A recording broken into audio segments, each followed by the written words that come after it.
Welcome to Blackbeard Logic on the Guns and the 701 Network. Let's get it. Good evening, guys. Just tuning in. I'm going to deviate a little bit from my script here. I got a show sheet here. I'm Leon Francis, as that AI guy just said. This is Blackbeard Logic on the Guns and the 701 Network.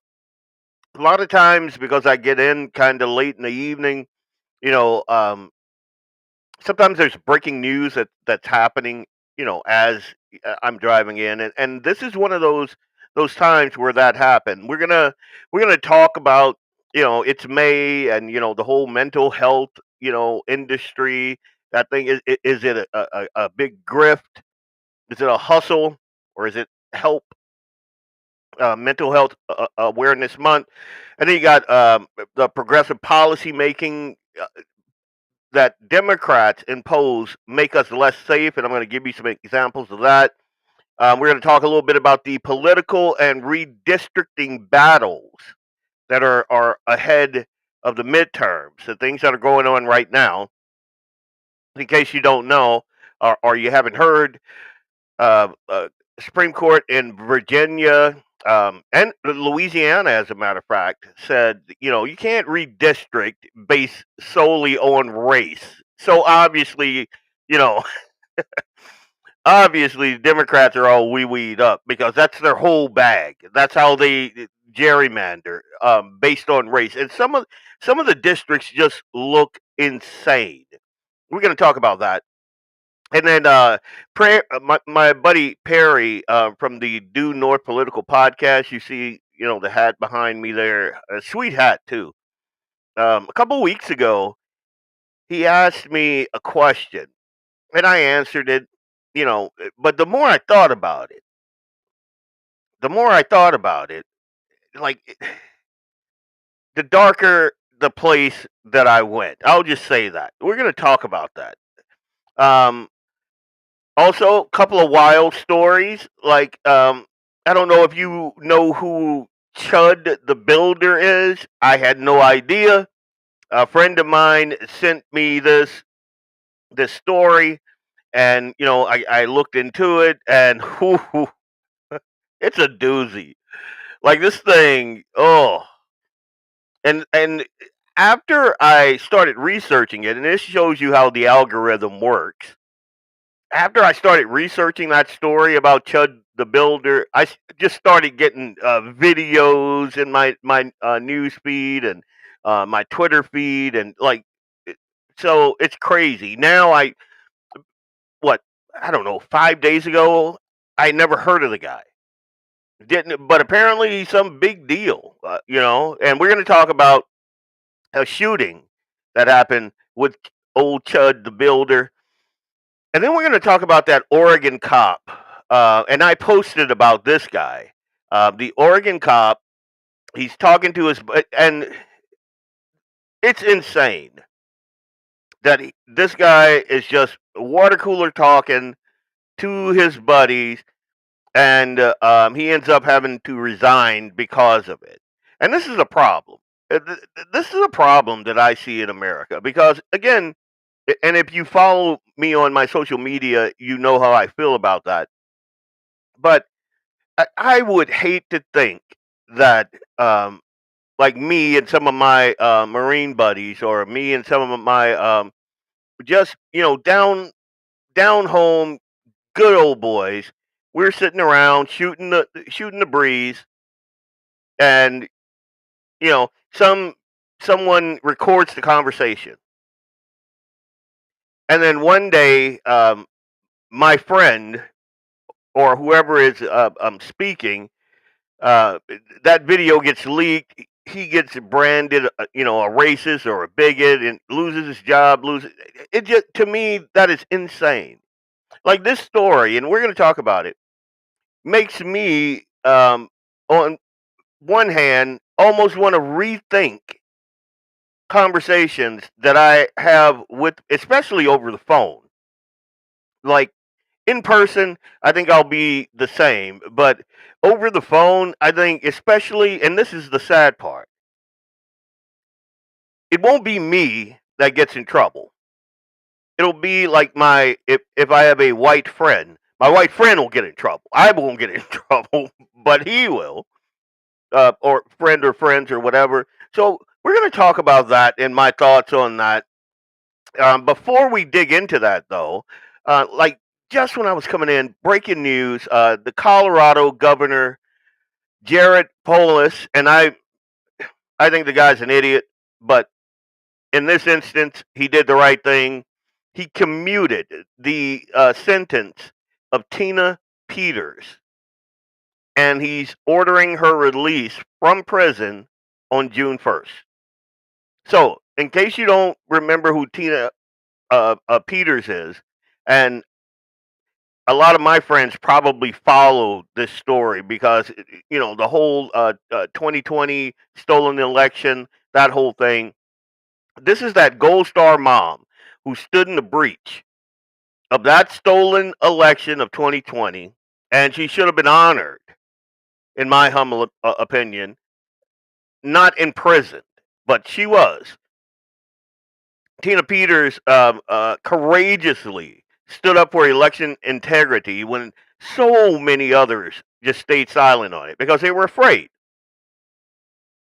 And they had a right to be afraid because everyone in the mainstream media, if you question the 2020 election, they went at you hard, hard.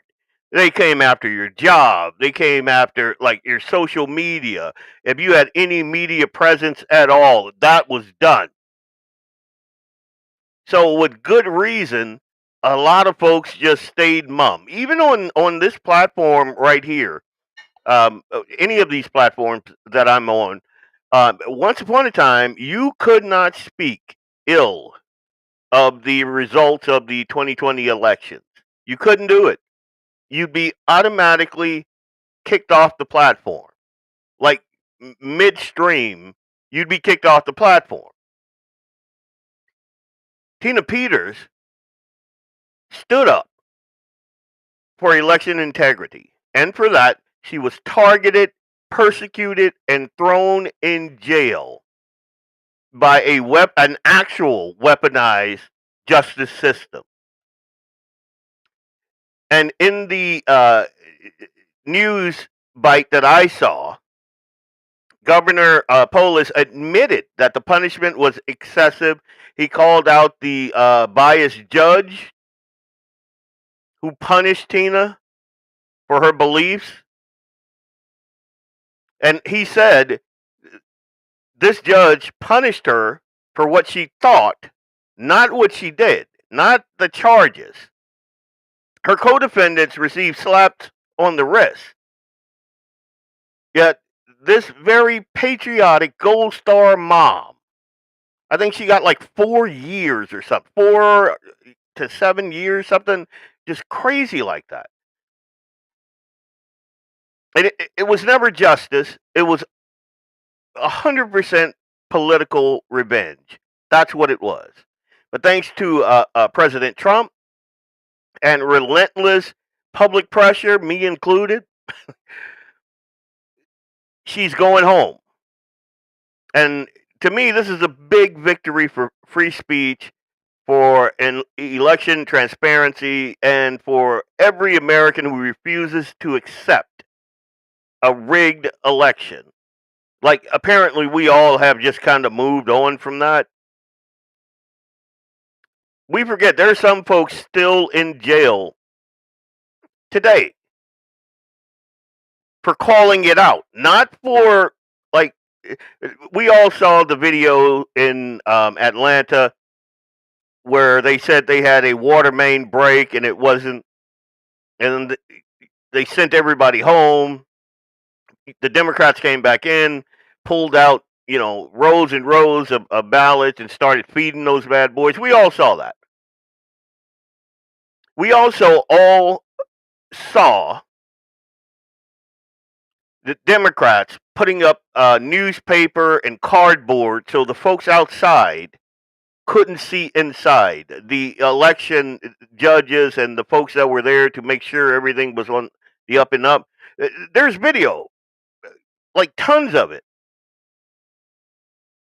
And they did that. Yet you were not supposed to question it. None of those people spent the day in jail. But you got folks like Tina Peters who are in jail. And so I think that this is a very, very good thing here. And it's great for Feel Good Friday. I mean, and if it wasn't for this wind out here in North Dakota, it would be a perfect day, So just wanted to make sure you guys were aware of that. I thought that was a pretty good thing. Especially, and I'm of two minds about this because my personal beliefs are we still have not gone hard enough in uncovering all the crap that went on there. And I think the Republicans don't want to really get into it. They don't. I don't even think Trump really wants to dig into it. But a lot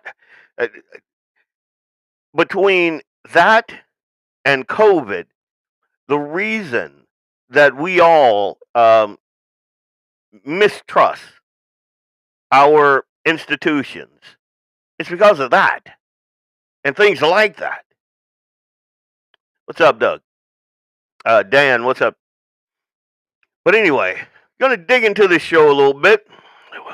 It is May, so that's Mental Health Awareness Month. And my question to the good folks out there, is this a hustle or healthcare? Because I call it an industry. And it is, in my humble opinion. This is the official month of mental health awareness. I guess my core question would be: are we actually helping people or building a self perpetuating industry? Dave, I look at the stats, and what I see is rising mental health diagnosis versus actual outcomes. And I see something even more insidious than that. We have, in my humble opinion, a therapy culture. We have over medication. We have incentives and inevitably long-term social negative societal impacts. When does, and this is a question I'll just throw out there, when does awareness become profitable dependency? Answer me that. You guys can throw it in the chat and just let me know what you think. Do you think that the mental health industry is healthcare or a hustle? Just throw that in the comments and we'll talk about it. But I'm just gonna, right off the bat, I'm not a fan. I am not a fan of Mental Health Awareness Month. I'm not a fan of Republicans and Democrats always screaming about mental health. Do I think that there's a mental health problem in America? Yeah. And I think it's in large part created because we wrap our society in so much craziness. We're basically creating mentally unstable people. And I'm going to dig into Blackbeard Blackbeard's logic on this right after we hit this first break. And I want you to think about all the craziness that we've seen, especially over the last 10 years. I'd even go further back, last 20 years. Society is getting progressively worse. But we got a big industry out of it. We're going to talk about it for sure right after this break. I am Leon Francis, host of Blackbeard Logic on the Guns and the 701 Network. Let's get it. Did you ever wonder why people run for public office? I didn't plan on running for Congress, but I got tired of watching politicians go to Washington, promising North Dakotans the world, and delivering leftovers. I'm Alex Balaz, and I'm running to be your U.S. House Representative. LAUER Auto Repair, located at 309 South Washington Street in Bismarck, North Dakota. Give them a call at 701-258-6308. The team of mechanics at LAUER Auto can take care of any problem your vehicle is having. And when you do business with LAUER, you can be assured you're doing business with a pro Second Amendment America First repair shop. There are plenty of other auto repair shops in the Bismarck-Mandan area. But why take a chance at patronizing a shop that might not have your beliefs at heart? Make no mistake. Make no mistake. LAUER Auto is your pro Second Amendment repair shop. When you talk to the guys at LAUER Auto, don't forget to tell them that you heard they are a sponsor of Guns and the 701 and that you appreciate their support of our pro Second Amendment, pro North Dakota live stream and podcast. That's LAUER Auto Repair, 701-258-6308. 701-258-6308. Located 309 South Washington Street in Bismarck, North Dakota. Come on now. Okay, let's go. I am Leon Francis of Blackbeard Logic on the Guns and the 701 Network. Let's get it. Was at a critical juncture. Rising debt, unsupported first responders, and detrimental programs and services have become the norm. And people are feeling it. Higher costs, increases in crime, big decisions, not always enough transparency. I'm Michelle Turnberg, and I'm running for mayor in order to change that. We need to focus on public safety, affordability, clear communication, and core services, not niche special projects. It's time for a new approach. I'm ready to lead Fargo forward. Vote Michelle Turnberg for mayor on June 9th. Welcome back. Welcome back. My name's Leon Francis. This is Blackbeard Logic on the Guns and the 701 Network. I'm going to read a couple of comments here. Big Dan from Dan Hager TB says, in my opinion, mental health has, through vaccination and prescription drugs, emasculated our men chemically. I agree with you. Big Dave says it's only going to get worse. My teacher friends say boys 12 to 18 are acting like girls 20 years ago, 100%. Low T everywhere. Here's another one. It's part of how docile our society is now and basically created a generation of apathetic people. Yep, you got to have those drones and clones to have a pliant society that you can fleece the hell out of, which is what's going on.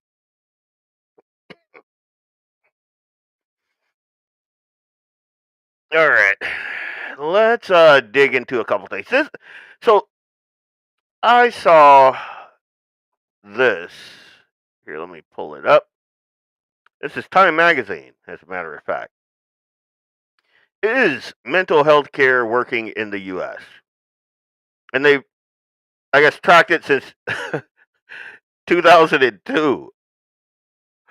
And look at that timeline. Can you guys see that? Look at that timeline. That is insane. Look at the difference. Change in rate of these of those getting mental health care. That's the black line. Change in rate reporting excellent mental health care. That's the red line. And if you see how wide the gap is in the 2020s, so the time we're living in now, that is astounding. And they're saying here, since 2002, the share of Americans getting mental health care has grown by a third, and the share of those reporting excellent mental health has fallen by nearly as much. So the more health care we get, the crappier the healthcare becomes. How's that a thing? Now, again, I've been on record saying that I'm not a fan. I have conservative friends that always talk about, oh, the mental health crisis, and anytime we bring up guns, the thing that just cheeses my grits is when they say, well, mental health screenings for, like, no, red flag laws are propped up with that type of mentality, and I think it's garbage. Every year we get bombarded with slogans and hashtags and celebrities telling us to check on your friends and break the stigma, while the mental health industry just rakes in billions and billions of dollars. I took a hard look at this so-called industry, and I have been doing this for quite some time. And what I found, it's not compassionate. It's dark. It's predatory, and I think it's built on lies. I remember, and this is just a slight aside, a argument I had with a sister of mine. Not going to name any names, but she had two girls, and the youngest was a boy, and the boy had energy. Oh my God! And she's a single mom too, so you just want to put that out there, because to me that is a big part of it. She's a single mom, and in my humble opinion, this boy had too much energy for her, and we got into it about this because she allowed uh, the doctors and the teachers to tell her that kid, that there was something wrong with him, and that he had the hyper, attention disorder, whatever, made up godly gook they use, and then they put that kid on Ritalin, and it stunted his growth. Kid was on it for a very long time, and until it became painfully obvious that it was stunting his growth, and he was already in high school, and he was like a full head shorter than all of his peers. Like, it was ridiculous. The kid just was not growing. And then she took him off, and the kid shot up. I mean, he's not a huge kid now, but the difference was unbelievable. And it goes back to what the argument I had with her. There's nothing wrong with that boy. There's something wrong with the environment that you put that boy into, and you want him to fit into that environment. And nature and God didn't make him to fit into that environment, that artificial environment that you put him in. That kid wanted to run.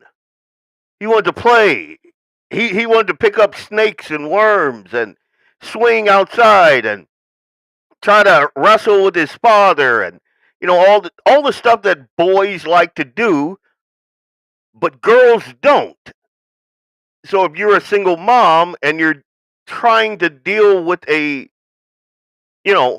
normal boy, it seems like that energy is just like alien to you, because it is. It's called. I used to call it little bitty baby testosterone. That's what it is, and you're not equipped to deal with that. And that's just one personal story from me. But this entire empire of therapists and psychiatrists and big pharma, what they did to my little nephew didn't heal him because he was not broken. What it's doing is it's actually pathologizing normal human energy levels and struggles and things like that. It is keeping people hooked on pills that do not work. They can't work. That the whole lie about your serotonin levels need to be regulated.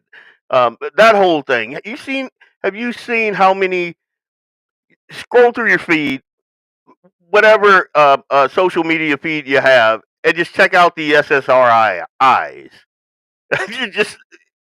It's insane.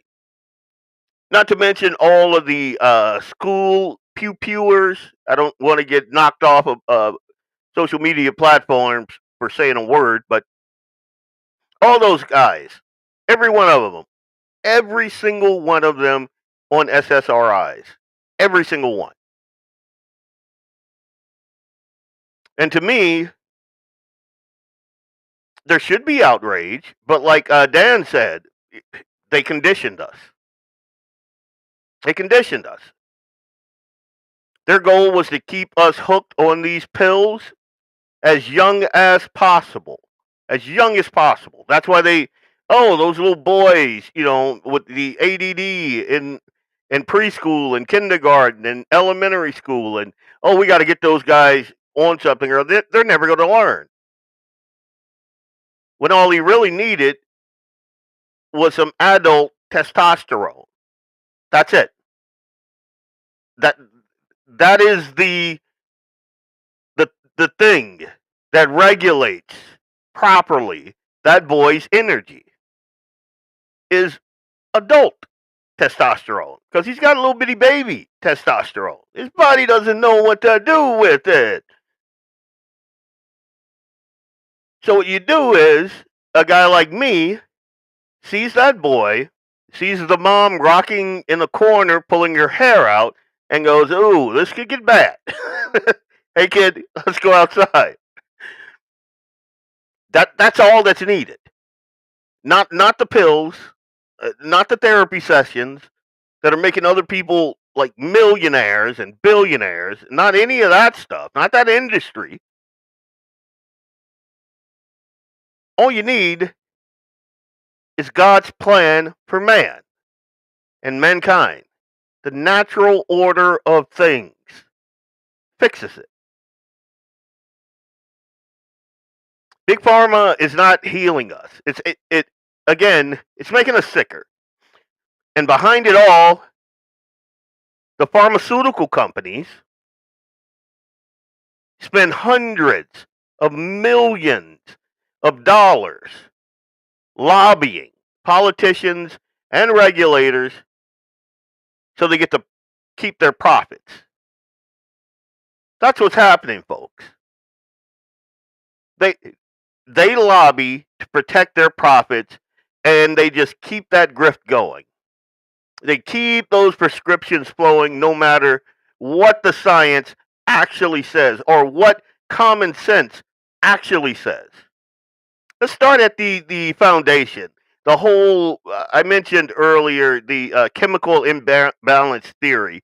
For years, they told us that depression is just low serotonin levels. You pop a pill, you feel better. That was a lie then. And the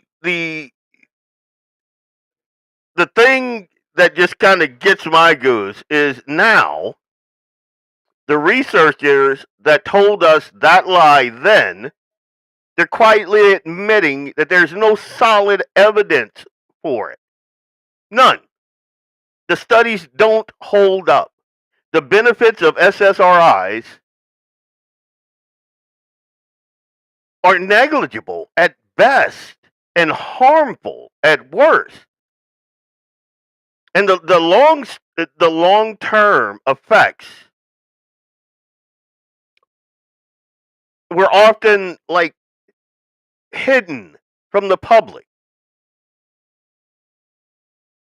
Yet there are millions of people on these drugs, including kids,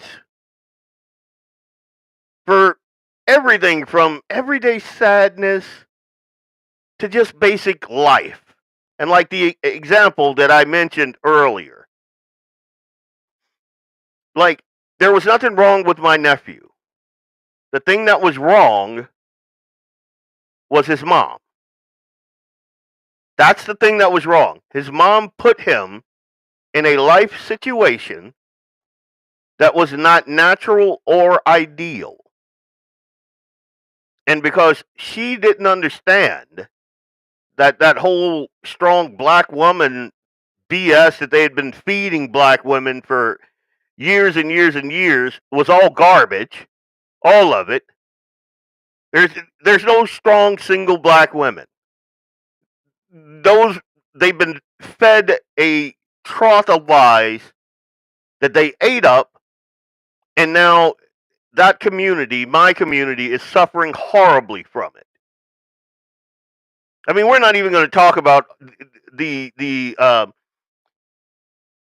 mass of kids that have been in all kinds of big cities. You get all these kids. There are now curfews that have to be enforced because all these kids will just go out and cause mayhem. None of them have a dad at home, because if they did, if they had an actual dad at home, he'd snatch a knot in their butts. If you're familiar with that saying, like, no, you're not. Who are you hanging out with? No, that guy's a thug. Absolutely not. Like Trey's dad and Boys in the Hood. Nah, we're not doing that. Not to be sexist, but women dominate the social 100%. Don't get me started on that, buddy.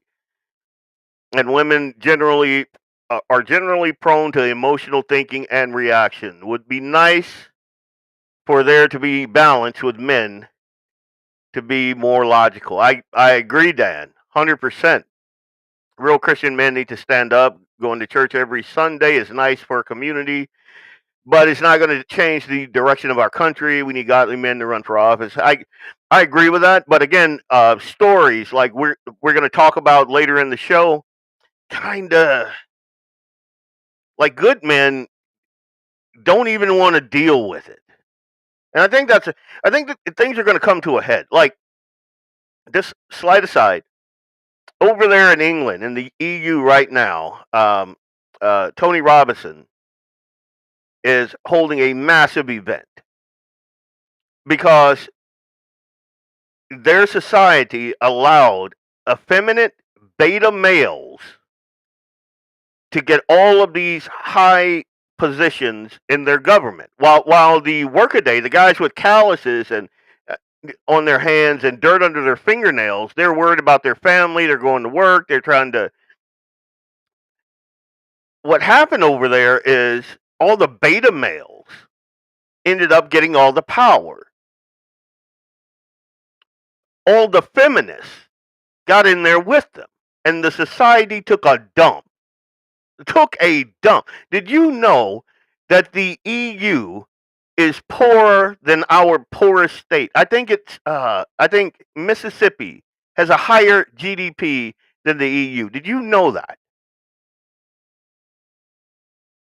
And people will point to like all the social programs that they have. Suicidal empathy is their biggest import. Suicidal empathy. Tony Robinson went to jail because of suicidal empathy. These idiots allowed the mass migration of third world countries into the EU who obviously did not assimilate. And these guys, they come in and they started um, uh, uh, sexually assaulting. I don't know if I can say the actual word without getting kicked off of multiple platforms, so I'll just say it like that. All of these little girls, and they were getting slaps on the wrist because some of the judges would say idiotic things like in their culture, yada, yada, yada. And what's crazy over there is you have free speech unless the government says you don't. So what Tony did was and you can't like get online and say, hey, these guys did this thing and they got a slap on the wrist. That's illegal. What Tony did was, because the censorship is so bad over there, he stood on the steps of the courthouse. He got the docket and he started reading names and the crimes. And he went to jail for that. And he came out swinging. And his first rally was massive. They call him right wing. They call him, white supremacist who hates brown people. You know, the normal shtick of the beta male and the feminist. And to show you how far off the rails it has gotten over there, that I'm drawing a blank on his name. He's a reporter in Canada. He's a really good reporter. He reported on like the trucker strike, and then with that idiot, that prime minister, like basically froze all of their bank accounts and all of that stuff. The guy is solid reporter. He is not allowed to go to the EU and cover Tony Robinson because he's too right wing, is what they're saying. Now, he lives in Canada, so he's a subject of England. He even got awards for his reporting on a bunch of. He's got the highest awards you can get over there in their loony world. But because he's telling the truth, he's not even allowed to go. Like, he can't be in the country when this is going on. Yeah, Axe, I get it.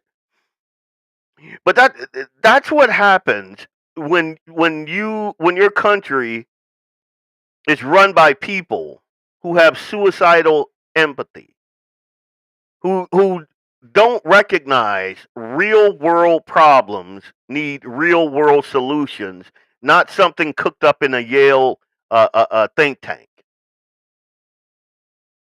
It's sad. Now we'll get back to this, the whole SSRI and the whole big pharma. Like, the side effects of that, they're real. It's emotional numbness, sexual dysfunction, weight gain, brutal withdrawals that keeps people trapped, and it messes with your mind. And while everybody is talking about, oh, we need to do something about the gun violence and the school pew-pewings, nobody's talking about the fact that all of those people that committed all of these atrocities were broken people, and they were broken by big pharma. They were all either on SSRIs or coming off of SSRIs. Every single one of them. It's not medicine. In my humble opinion, it is a multi-billion-dollar hustle. And what they did is they expanded the diagnosis. They lowered the bar for disorder and then turned normal emotion like grief and stress and boredom into a crippling, lifelong medical condition. Again, the micro is my nephew, who was told that there was something wrong with him, and there was nothing wrong with him. He was just a living, breathing boy. That's it. That was what was wrong with him. That's it.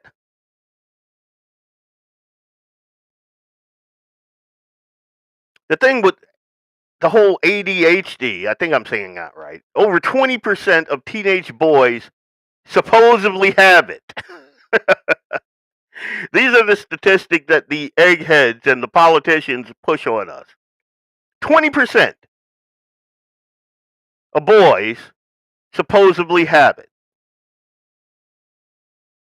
And so they're going to try to drug up as many of these people as possible. And the long-term benefits of the drugs that they're giving them are minimal. While kids deal with stunted growth and other harms, behavior problems get medicated instead of getting fixed with discipline, purpose, and real-world solutions. Because in their world, nothing is real. Everything is subjective. Yeah, infertility, low T, 100%. And I'll wrap this segment up by saying this. The truth is that most mental health struggles are not solved by pills or endless therapy that often reinforces victimhood. And again, I'm going through this in my own family. Family members going to therapy, and the therapist is basically affirming their obvious their victimhood status. Oh, why, poor me. Yes, you know they are hard on you. Oh, girl, you deserve so much. No.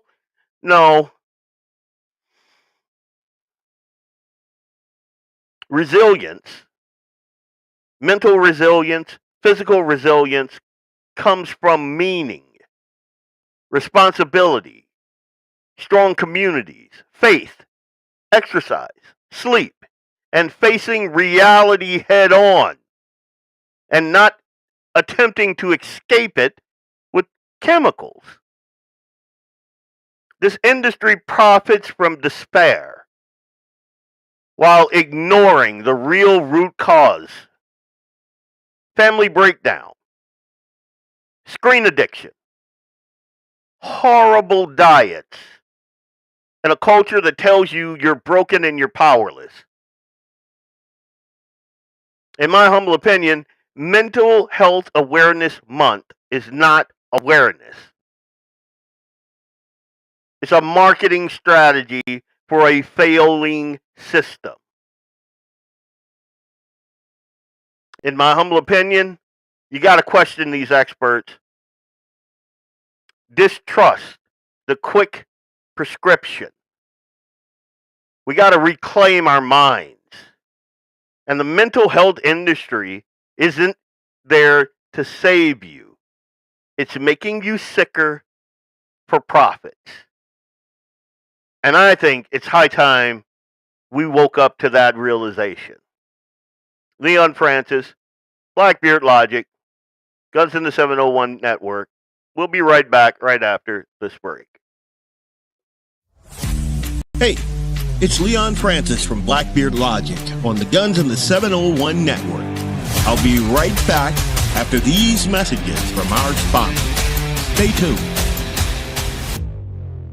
LAUER Auto Repair, located at 309 South Washington Street in Bismarck, North Dakota. Give them a call at 701-258-6308. The team of mechanics at LAUER Auto can take care of any problem your vehicle is having. And when you do business with LAUER, you can be assured you're doing business with a pro Second Amendment America First repair shop. There are plenty of other auto repair shops in the Bismarck-Mandan area. But why take a chance at patronizing a shop that might not have your beliefs at heart? Make no mistake. LAUER Auto is your pro Second Amendment repair shop. When you talk to the guys at LAUER Auto, don't forget to tell them that you heard they are a sponsor of Guns and the 701 and that you appreciate their support of our pro Second Amendment, pro North Dakota live stream and podcast. That's LAUER Auto Repair, 701-258-6308. 701-258-6308. Located 309 South Washington Street in Bismarck, North Dakota. I am Leon Francis, and this is Blackbeard Logic on the Guns and the 701 Network. Let's get it.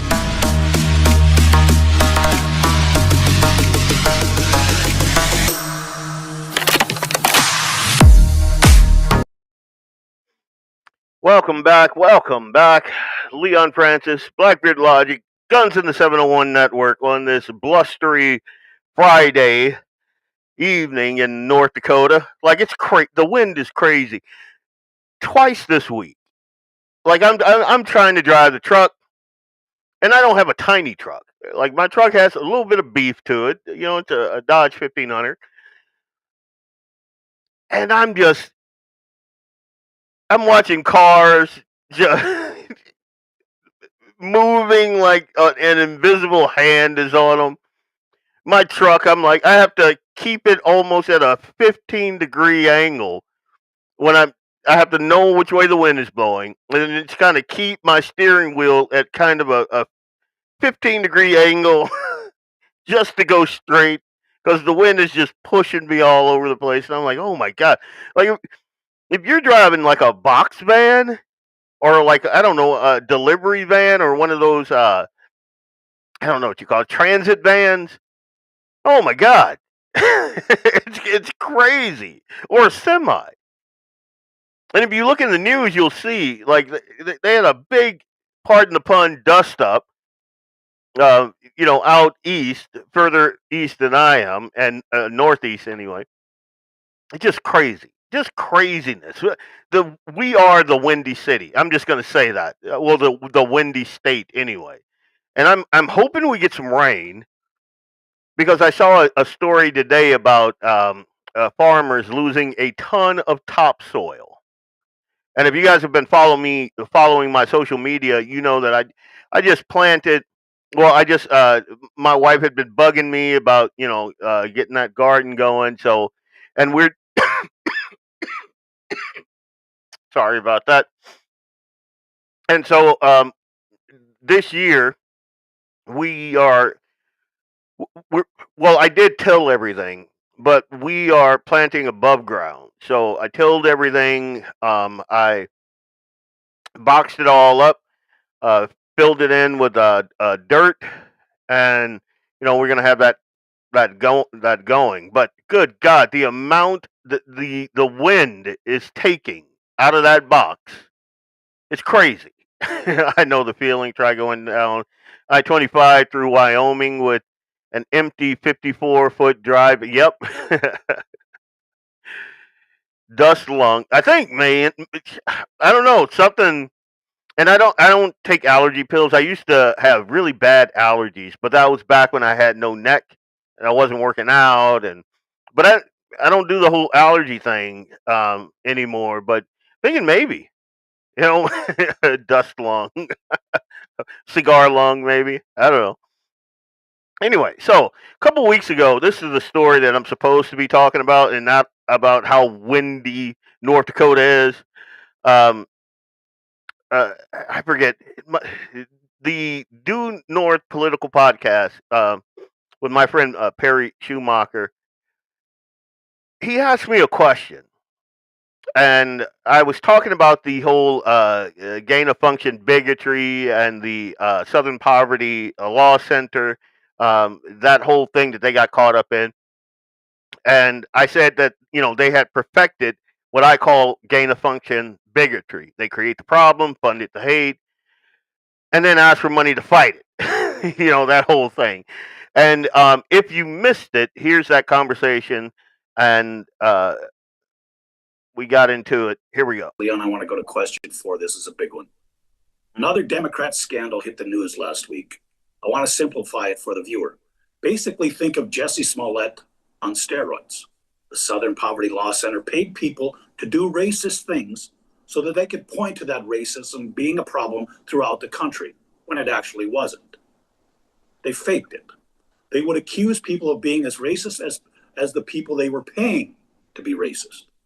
Leon, is this as low as the left has gone, or can they continue to go lower? You repeat the lie long and loud enough, especially to like the low information followers who who follow like CNN and MSNBC and TikTok, and suddenly everybody's worried about bigotry popping out from everyone. Parents worried about boys and girls' bathroom become bigots now. Maha cleaning up toxic school lunches or demanding secure elections get branded as extremists, and threats to democracy. People that went with the narrative that there's a bigot behind every bush. There's a racist behind every door frame. Like, I can't walk out of my house without, somebody in the Klan hood going, "Hey, what are you doing? Where are you going?"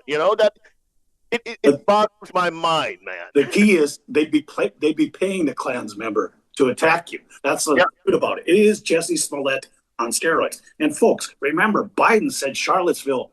They paid the organization leader of Charlottesville that day. They paid him to create that. Yeah.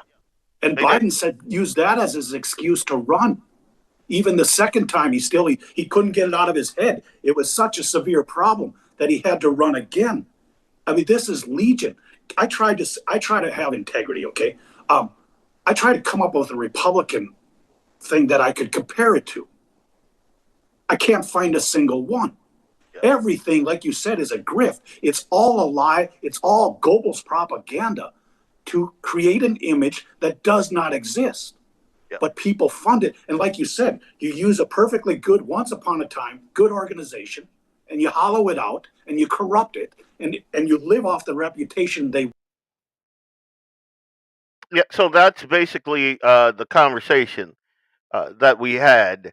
And I called it gain of function bigotry. But the more I sat with that, the more I thought about what he asked. And Perry gets you to dig, he gets that noodle cooking. The more I thought about it, I started thinking about things like 9/11 and the questions that followed, and how it led straight to the Patriot Act, and how great that's been for us. And then we got a wave of Muslim immigration. Hundreds of thousands, millions maybe. Every time the news cycle slowed, boom, we got another terror scare. Talking about, like, the crux of the question that was spinning in my head is how much of this is just a big psyop?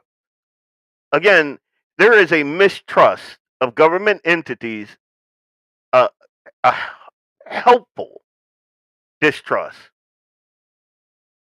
because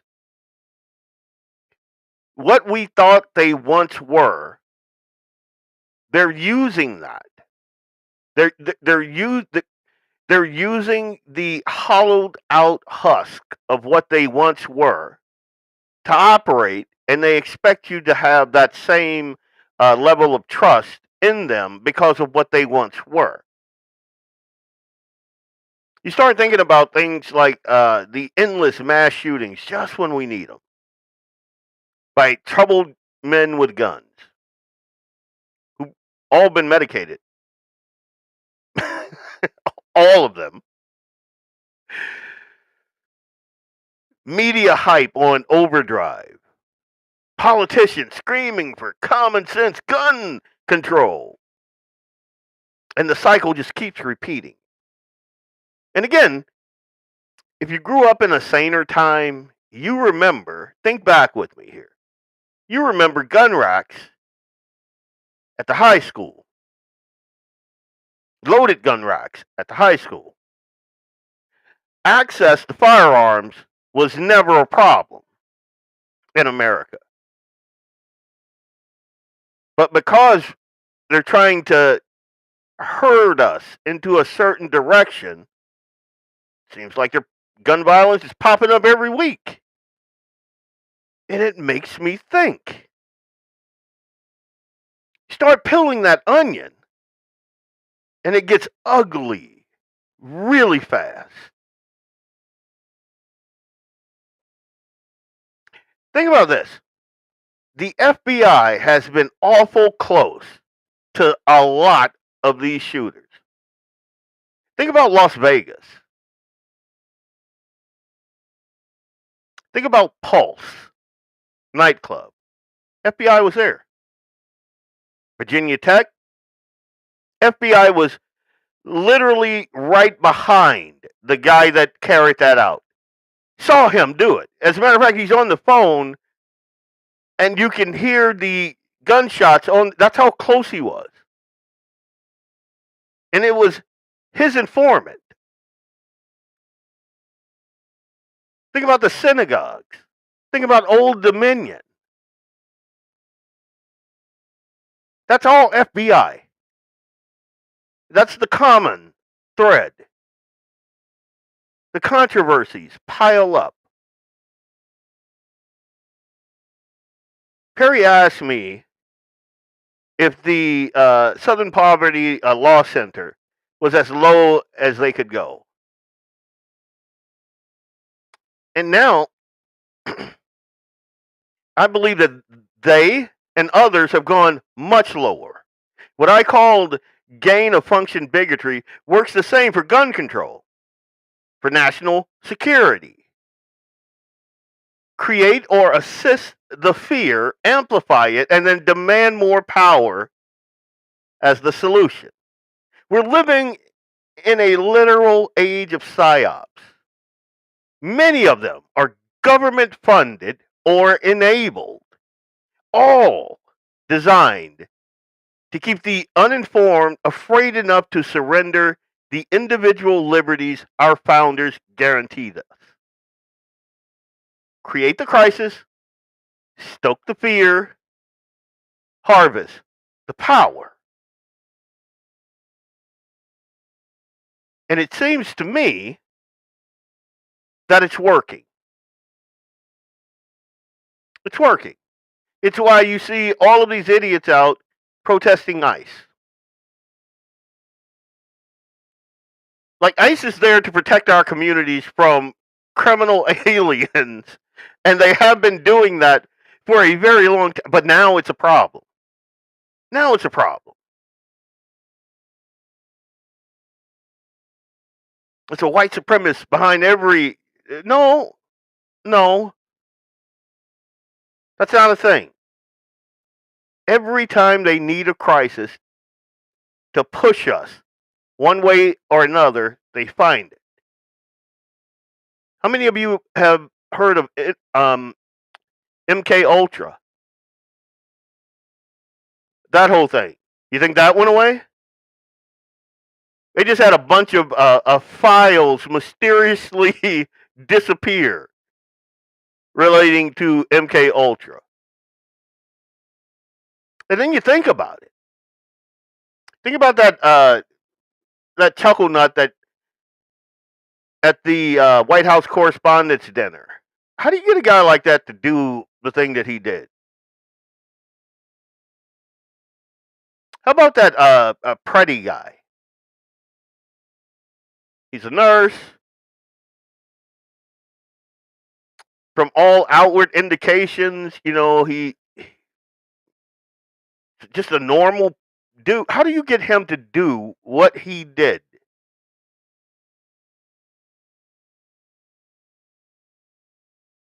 I think, and this is just my humble opinion, I think they didn't scrap MK Ultra. I think they perfected it. And that's just my humble opinion on that. We have to see this stuff for what it is. Because once you trade liberty for the illusion of safety, you rarely get either one of them back. Look at the EU. Look at the EU. Look at Iran, for crying out loud. Those people couldn't fight back if they wanted to. And the media is telling us that they want to. So I guess we got to go with our media sources. But think about that. They couldn't fight back if they wanted to because they allowed themselves to be disarmed. Same with Venezuela. They voted in the communists because capitalism bad. First thing the commie did was disarm everyone. So, could they go lower, Perry? I think so. I think so. And speaking of Due North political podcast, let me throw that out there. I want to show you this snazzy hat too.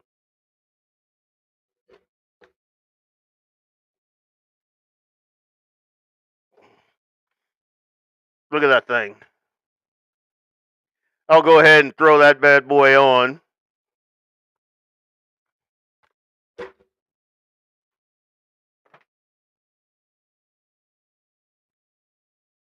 Yeah, I like the fit and everything.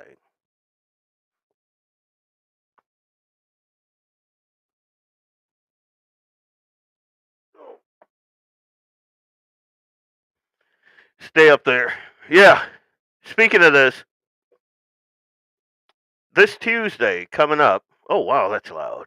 I must have monkeyed with something over there. This Tuesday, we have, let me see, Supreme Court, North Dakota Supreme Court Justice Jared Tuff will be in the hot seat. And yours truly will be asking him questions. Mike will be asking him questions. Perry will be asking him questions. So we're all going to be asking him questions and getting feedback. So make sure you tune in for that. Due North Political Podcast, 6 o'clock on my social media. And I think our Facebook page we should be able to do live streaming from there. So check that out. That's Tuesday, Due North Political Podcast. It should be great. I'm going to hit one more commercial, and then we're going to come back. What do I have here? And so we have the segment called the hot seat. And so what normally happens is we bring someone in that is interesting, and then we ask them a series of questions, like, it's the hot seat segment. But we also have like my 2 cents and, those things. And I'm the incinerator, just so you understand. I normally bring a little touch of fire and, vinegar and all that great stuff. But so when we come back, I think I want to talk about the progressive policies making America less safe. I want to touch on that. I think on Tuesday we're going to talk about the politics of the redistricting battles that are going on. So I'm going to touch on that, and then I'm going to try to fit old Chud the Builder and the Eugene police officer all in probably half an hour. So I'm going to try to do rapid fire, but you know me, sometimes I get to talking, I don't watch my clock like I should, and things go a little long. But Leon Francis, Blackbeard Logic, Guns in the 701 Network, we will be right back right after this message. Okay, let's go. I am Leon Francis of Blackbeard Logic on the Guns and the 701 Network. Let's get it.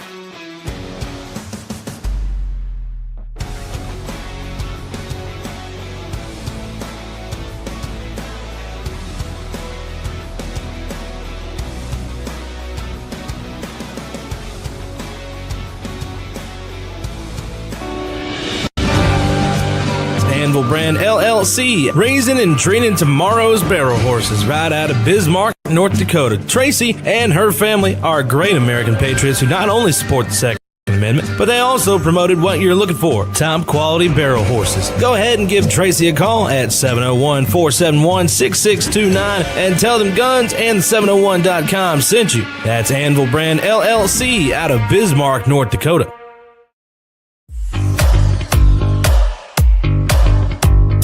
At Horton Laser Craft, we believe in the power of personalization. Whether it's a cherished memory, a special occasion, or a unique gift, our custom laser engraving brings your vision to life. Our expert craftsmen and state-of-the-art technology ensure every piece is a work of art. From personalized decor to one-of-a-kind keepsakes, Horton Lasercraft makes every moment unforgettable. Visit HortonLasercraft.com today and start crafting your perfect gift. For more info, email them at HortonLasercraft@yahoo.com or call them up at 605-545-7535. Horton Lasercraft, where memories are engraved. Yeah, hey, look, I got the moves like Michael, the flow like Aubrey. Walk around thinking I'm a prince like Saudi. Mismatched Converse, t-shirts tucked in, know my worth, can't tell me nothing. White Nikes, albino, pink cop my stilo, head to the top, bottom line is a motto. Welcome back. It's Leon Francis with Blackbeard Logic on the Guns and the 701 Network.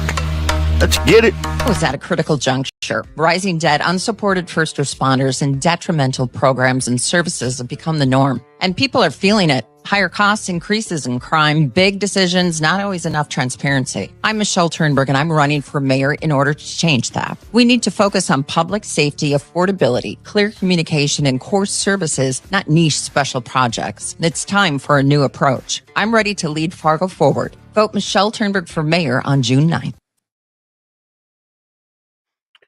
So, as you could probably tell, I am 100% pro Michelle Turnberg. The other candidates, in my humble opinion, are just way too liberal. Way too liberal. Fargo is in the hole $1.7 billion, I think. And you can tell who the liberals want to put in there. They want Josh in there because, one, he's a homosexual, and to them that's a big thing. Two, he's a huge liberal, so he's outraged everybody combined. That dude has a lot of it. I would argue most of it is from out of state. So what they're going to do, they're going to end up installing that dude, who is a acolyte of John Strand, and they're going to further run Fargo into the ground. You think you got needles in your parks now? Just wait. Just wait. As a matter of fact, that's a good segue into this next segment. We're going to talk a little bit about liberal policies and, their hallmark on society. So I want to play you a couple of videos here, and then we're gonna talk about.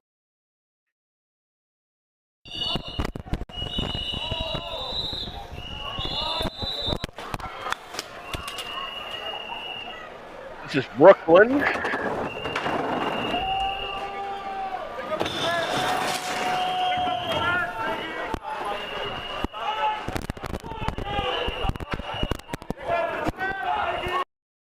This is legislation that will expand CCTV cameras. Seattle. That's that the could Seattle potentially mayor right there. be taken control of by the Trump administration. And this is legislation that was opposed by immigrants' rights groups, by civil liberties groups, and by the member of color caucus in the legislature. And I'll quote from their letter. This technology, and technology similar to it, has recently been in the news for its failure to be meaningfully and consistently secured, leading to breaches that could result in sensitive data being shared by ICE and putting our immigrant and refugee. Now, I want to stop it there because what she just said there should piss off everybody. She's worried about the immigrant community and ICE getting these video feeds. Like, so those two dudes that are back there, they're both illegal immigrants let in under Biden. And what they just did was that was a 63 or 64-year-old American citizen. And they just beat that dude up, went through his pockets. But her concern is not for her American citizen. It's for the immigrant population because she is anti-ICE. This is what happens when you get Democrats. And obviously, she's a feminist. She's a liberal. Suicidal empathy. Right there. That's what that is. Here, let's go to Karen Bass. I like this one because I'm a huge fan of Spencer Pratt. And if you guys aren't familiar with him, he's running to be the mayor of Chicago. I mean, not Chicago. Governor of California. Good God. And so he's put out a series of videos, and he's like the only common sense person I've seen. But he created this video. This is Karen Bass. I'm Karen Bass, and I'm running on my accomplishments. Los Angeles on fire. Mayor nowhere to be found. We were so prepared for wildfires. I didn't even have to be in the country when the town burned. I've addressed the homeless problem. Now, most of them won't stab you as long as you don't make eye contact. Our climate change policy is so strong, we've brought down energy use in the Palisades by 99%. Almost none of the needles in children's playgrounds have AIDS on them. If you like the last 4 years, you're going to love the next 4. Vote back. Now, this chuckle nut is the idiot that was off visiting communist leaders while her city burned down, literally burning down, and she's meeting with. And again, this is what happens with Democrat leadership, with suicidal empathy. The fire chief was a lesbian woman who is on record saying that, you know, if the house is burning down, it's not her job to run in there. The police chief was a lesbian woman because, you know, they had quotas, minority quotas to fill, so they filled them. So when everything goes to hell in a handbasket, you cannot count on these people to hold society up because they can't. They can't. This is one of the reasons why I am for raising the voting age is because you don't get idiots like this with an older population that knows better. I think that's a huge problem, a huge flaw in our voting system. Is that, I mean, outside of the rigged elections and just a plethora of other things that it doesn't seem to me that Republicans want fixed any more than the Democrats do. But let's move on. And you know what? While I'm here, let's do the Spencer Pratt. Here is his video. This is the first Mayor one. Bass lives. You notice something? Or here, where Nithya Raman's $3 million mansion sits. They don't have to live in the mess they've created where you live. This is where I live. They let my home burn down. I know what the consequences of failed leadership are. That's why I'm running for mayor. For my sons and the rest of us Angelinos that want to stop these corrupt politicians from destroying our city. We are going to get the golden age of Los Angeles. Yeah, I like this guy, and I just wanted to run that commercial because I like him, and he's been all over the news now. He's I think he's running as an independent, but married, straight, male, independent, pissed off at all the right people. You know, Los Angeles could do a lot worse. Now, let's go to Chicago, see how great they're doing. of 243 criminals who were on electric monitors like ankle bracelets. That includes 21 murderers and 13 attempted murderers. Cook County State's attorney says this, quote, clearly demonstrates how current safeguards are falling short, particularly when electronic monitoring is available to those charged with the most threatening and heinous crimes. This follows a string of high-profile incidents involving offenders out on monitoring, including this man who allegedly shot and killed a Chicago police officer and critically wounded another following an armed robbery arrest. So, let's talk about this. Cook County Chief Judge disclosed that 8% of their 3,048 defendants on electronic monitoring, so that's 243 of them, they're AWOL, including 21 charged with murder, 13 with attempted murder, and 29 with aggravated sexual criminal assault. Think about that.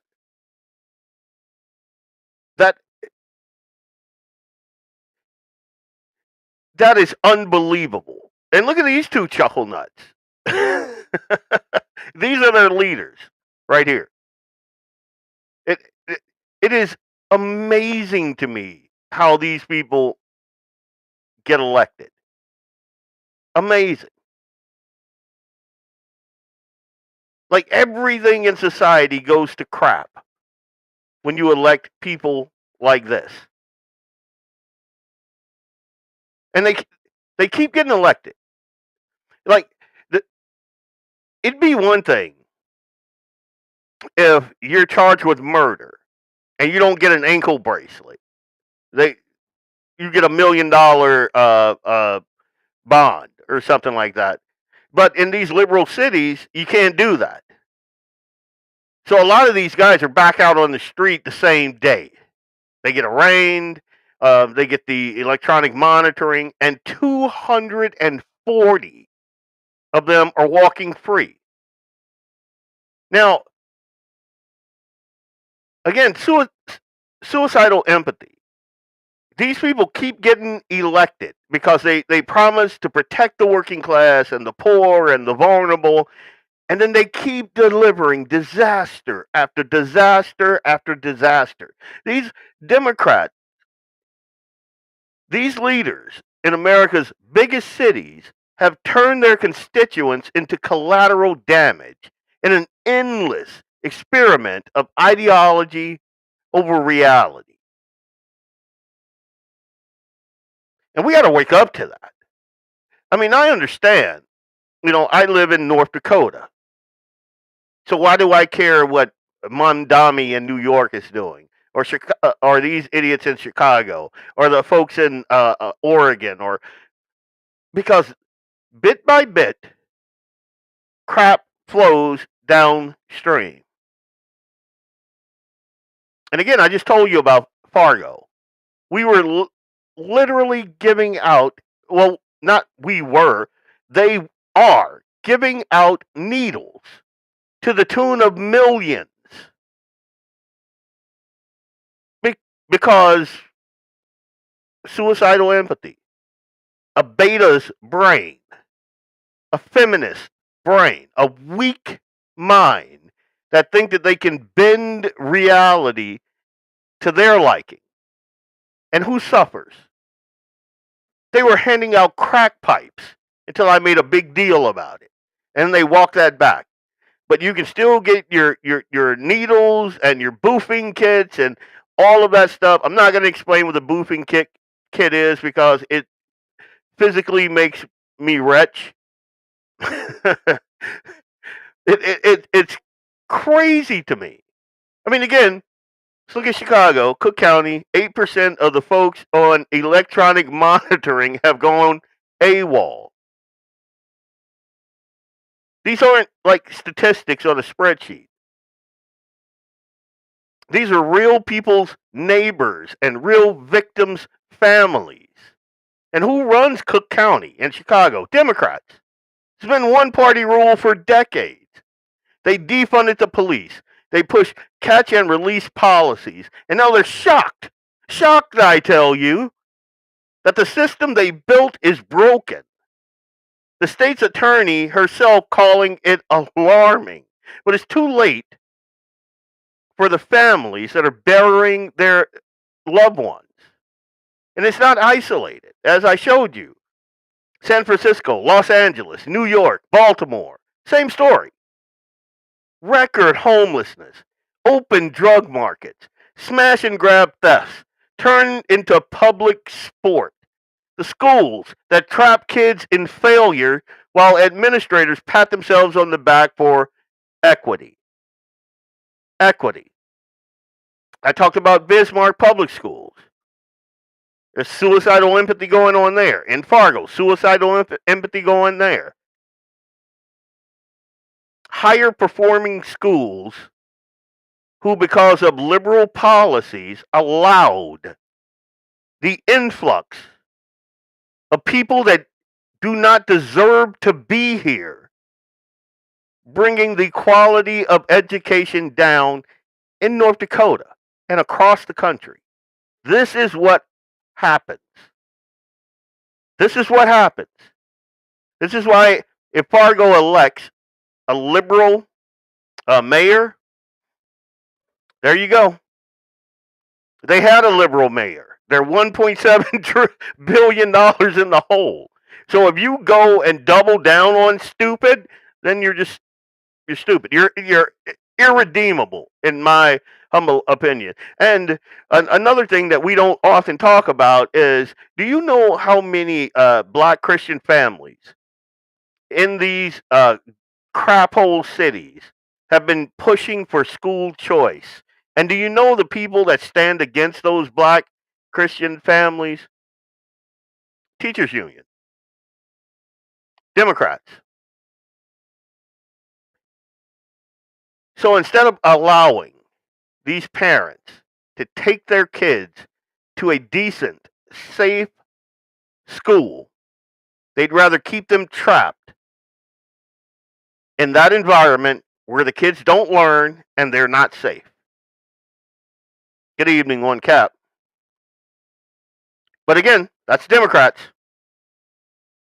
Millions of illegal migrants bust or flown in, overwhelming shelters, hospitals, schools, all while Democrat leaders lecture everyone about compassion and then watch their own working class neighborhoods suffer the consequences. Like Spencer brought out, they don't have to live where your kids go to school or your kids have to walk, or they don't have to live in that squalor. They got the mansions in Beverly Hills and in all the nice places. So their kids will never step on a needle. You know, they don't answer to their constituents. They answer to donors. Again, I'll bring it back to Fargo. Just like Josh, who is getting all that money from outside donors, folks that are not just not in North Dakota, not just not in Fargo, but not in North Dakota. And he has raised more than all the other candidates, including the gal that I support, Michelle Turnberg. So all of the other people, I think there's like 5 or 6 people in that race, he has outraised all of them combined. Think about that. And once he gets in there, he's going to fail his constituents. Because, again, they don't answer to the constituents. They answer to the donors and the activists and the unions and the National Party. The people who can't afford private security or private schools, or they can't afford to flee to the suburbs, the very people Democrats claim to champion, they get left behind with the rising crime, the falling life expectancies in some cities, kids who can't read at grade level, kids who get poked by hypodermic needles because suicidal empathy. It's not bad luck. It's governance by people who prioritize narrative over results. feelings over facts, power over accountability. And the bill keeps getting sent to the very voters who keep handing them the keys. At some point, loyalty has to meet reality. Because the people that are paying the price for all of these Democrat failures are not the Democrat politicians. They're the constituents who trusted them, put them in those positions of power. And it fries my noodle that these people keep getting elected. And I think there's some mechanisms that are being implemented now, and that the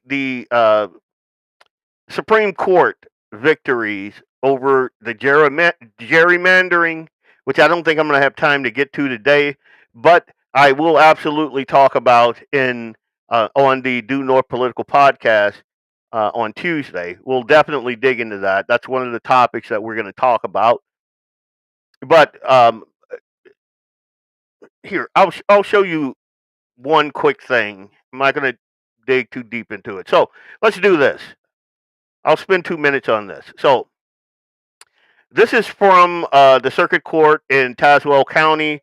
On March 6, 2026, the General Assembly of Virginia submitted to Virginia voters a proposed constitutional amendment that authorizes partisan gerrymandering of congressional districts in the Commonwealth. We hold that the legislative process employed to advance the proposal violated Article 11, Section 1, Article 12, Section 1 of the Constitution of Virginia. This constitutional violation incurably taints the resulting referendum votes and nullifies its legal efficacy. And I want to show you this. And we're going to talk about this on Tuesday. But if you look at this, and I'm just going to take Louisiana, because, I was born and raised there. Now, this is a big deal. Do you see how that blue swath in there? Do you know how they got that? They gerrymandered based on race. Same thing they did in Virginia. Same thing. Same thing they do in all of these blue, so you see the current map, and you see the possible redistricting that Republicans are proposing. You have actual districts that are defined not by race. When you define them by race, look at what you have. Look at the difference there. And this is important because this is electoral power here. And that's why they're so wee-weed up. Like, I cannot tell you how many black commentators I've heard saying basically they're setting us back, they're taking voting rights away, they're doing this. No, the thing that Democrats were doing, if it were reversed, would be like there would be no discussion that it would be racist, bigoted. Because you can't district based on race. Like, I thought that was a thing we all understood. But Democrats will grasp and claw at power. They don't give a damn about the law, about the precedent that it sets, about whether or not it's bigoted or not, whether or not it's going to hurt their constituents. They don't care. They don't care. And then you see them all wee-weed up across all of the media, the mainstream media, social media, and they're livid. They're not going to be able to gerrymander based on race anymore. How many of you even knew that that's how they were doing a lot of this stuff? How many? It is, again, dude, it's insane. This is liberal leadership right here. Now, I'm going to hit a commercial. We're going to come right back, and I'm going to quickly talk about the Eugene, Oregon cop situation. And then I'm going to talk about the whole Chud thing. So, anyway, I'm Leon Francis. This is Blackbeard Logic. We will be back right after this break. Let's do that. I am Leon Francis, host of Blackbeard Logic on the Guns and the 701 Network. Let's get it. Did you ever wonder why people run for public office? I didn't plan on running for Congress, but I got tired watching politicians go to Washington, promising North Dakotans the world, and delivering leftovers. I'm Alex Balaz, and I'm running to be your U.S. House representative. LAUER Auto Repair, located at 309 South Washington Street in Bismarck, North Dakota. Give them a call at 701-258-6308. The team of mechanics at LAUER Auto can take care of any problem your vehicle is having. And when you do business with LAUER, you can be assured you're doing business with a pro-Second Amendment America First repair shop. There are plenty of other auto repair shops in the Bismarck-Mandan area. But why take a chance at patronizing a shop that might not have your beliefs at heart? Make no mistake. Make no mistake. LAUER Auto is your pro-Second Amendment repair shop. When you talk to the guys at LAUER Auto, don't forget to tell them that you heard they are a sponsor of Guns and the 701 and that you appreciate their support of our pro-Second Amendment, pro-North Dakota live stream and podcast. That's LAUER Auto Repair, 701-258-6308. 701-258-6308. Located 309 South Washington Street in Bismarck, North Dakota. Come on, no! Okay, let's go. I am Leon Francis of Blackbeard Logic on the Guns and the 701 Network. Let's get it.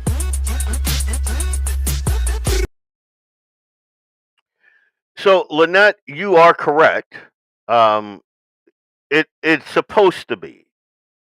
But again, Democrats have been doing this for a very long time, illegally, in my humble opinion.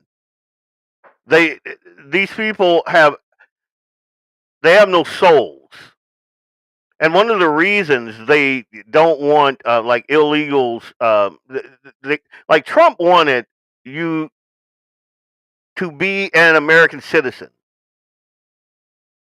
in order to be counted in the census. And again, tried and true Democrat tactic. They wanted to put brown bodies in America in all of these swing districts in order to sway that political power.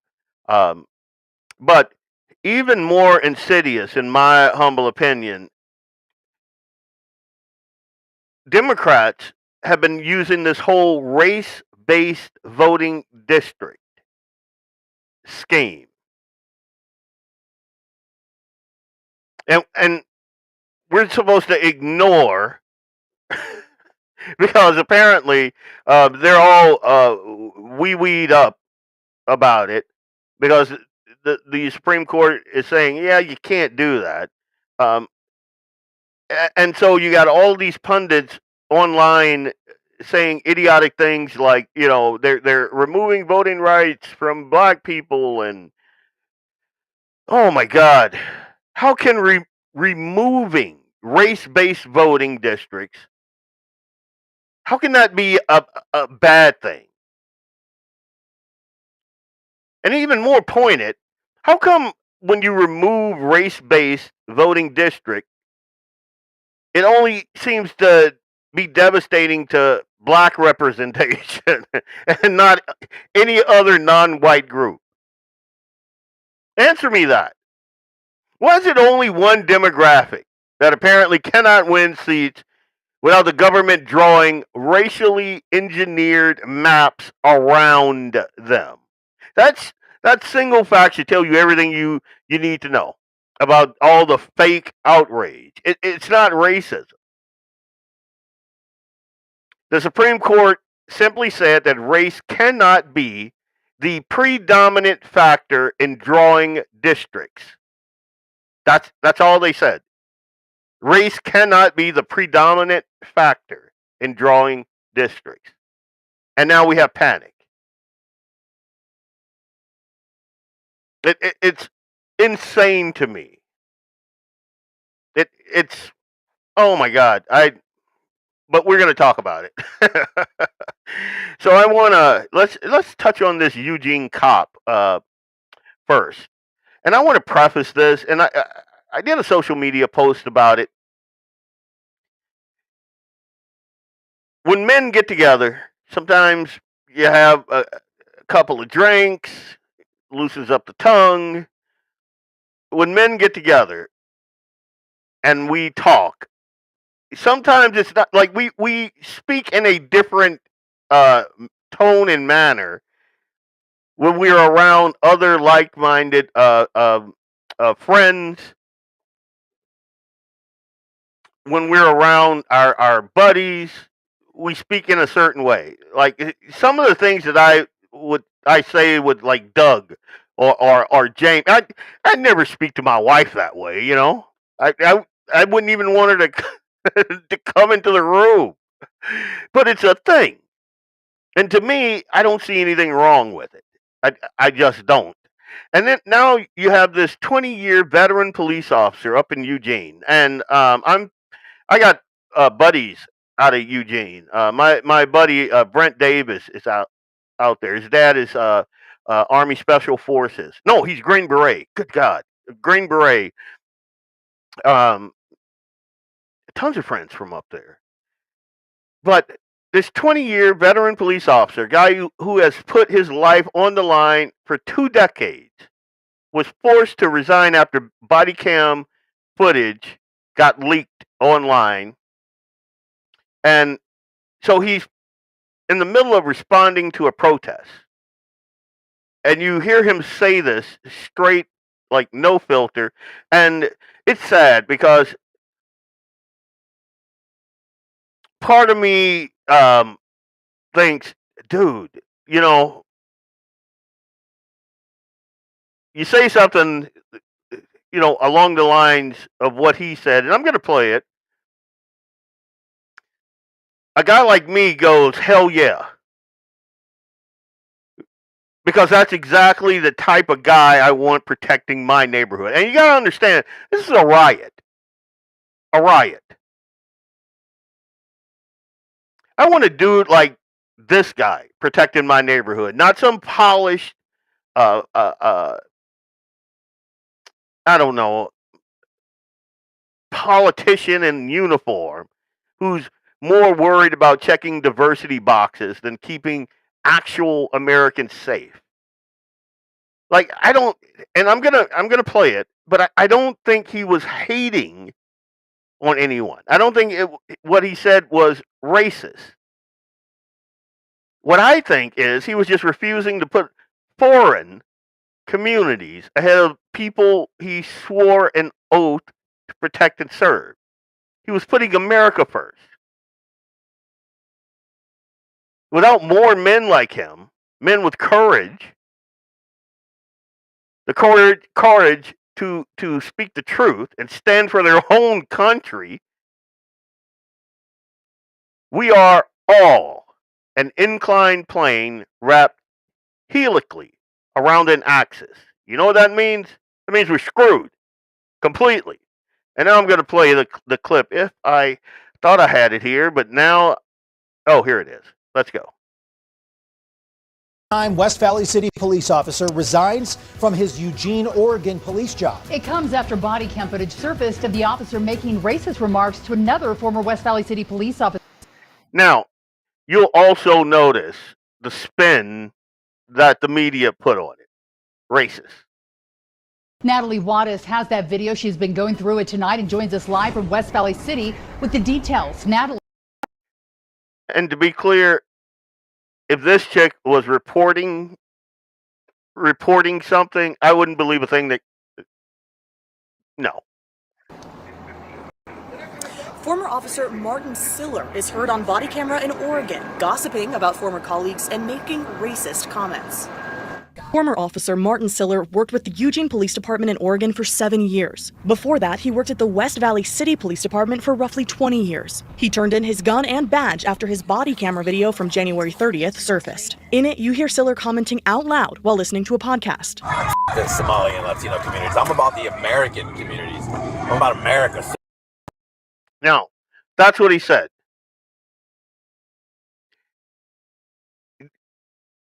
How many of you hate what he said? Because I don't.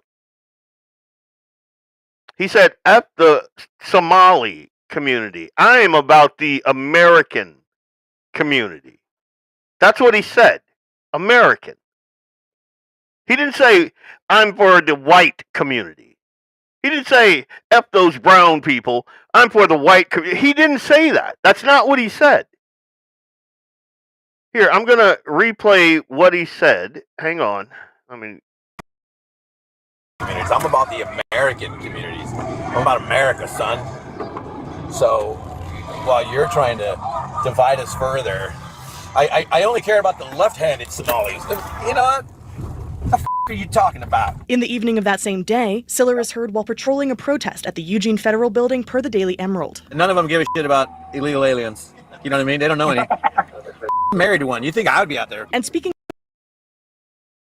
Did you hear what he said there? He's like, those people don't even know an illegal alien. And if I'm not mistaken, his wife is a legal alien. A legal immigrant. So I didn't hear anything he said that was racist there. To me, he sounds like a pro-America, America first patriot. That's what he sounds like to me. The person identified as another former West Valley City police officer, gossiping about many former colleagues in Utah and making more racist and homophobic remarks. I'll never go on a cruise because I'm not old enough and I'm straight. I'm not gay. So, and again, these are two buddies talking. And I've said same and similar things to this and the next thing that he's going to say. And I believe that the guy he's talking to, they won't identify him. And I think that guy is a black guy. And I think that's why they're not identifying the other the other ex-officer. But I'm going to let this play out. Black people go on Carnival? No, black people can't. They don't go on. They can't swim. You got to be able to swim if you go. Yeah, but yeah, they like to just be grounded with their water on. They're fried chicken. Now, again, how many of you listened to that entire thing that they put together and you were like, oh my God? Again, you can talk to 20 of my friends. And we've had same and similar jovial conversations just like that. My friend, I'm not even going to say his name now because I don't want to even get in trouble. But I've had friends try to take me ice fishing, and I'm like, I'm black, dude. We don't do that. What are you talking about? I'm not going to go out on a perfectly good sheet of ice and then fall through. I can't swim. I've had people, white friends, that wanted me to go to, I don't know, a riverboat carnival ride or a riverboat. And I'm like, yeah, black people don't do that. And I've also said things to the same effect. Like, I don't think what he said was homophobic. As a matter of fact, I believe that's a made-up word. I don't even think it's a real word. But he's saying what every red-blooded American male who is under the age of, 60, said, why would I go on a carnival cruise? I'm straight, dude. Why would I want to do that? To me, it's, unless I was, like, my wife wants to go, she's been begging me forever to do that. And I'm like, well, one, I'm black, I don't swim. And two, like, I'm a red-blooded, I'd rather be shooting. I just, like, I got a boat. I'd rather be fishing, but on the river. You know, I can navigate the river. If I have a hole in my boat, you know, it's the shore is right there. You know, it's right there. But me in an ocean, homie, don't play that. I'm sorry. It is scary to me that conversations like this could get you fired from your current job, and then if you attempt to find another job, you're just, nope.